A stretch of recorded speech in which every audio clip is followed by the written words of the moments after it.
ఈ వీడియో అయితే చూడండి అసలు ఏమైందో.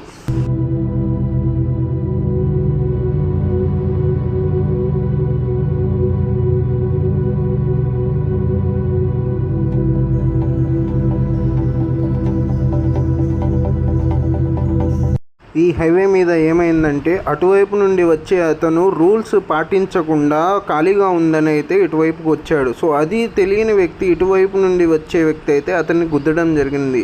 రోడ్డు ఖాళీగా ఉంది కదా అనేసి మీరైతే రాంగ్ సైడ్ అయితే వెళ్ళకండి. వెళ్ళినా కూడా ఒకవేళ సిగ్నల్ వేసి ఒక సైడ్ నుండి వెళ్ళండి. ముందు నుండి ఎవరు వస్తున్నారో గమనించండి. హార్న్ కొడుతూ అయితే వెళ్ళండి. మీ సేఫ్టీ మీ చేతుల్లోనే ఉంది.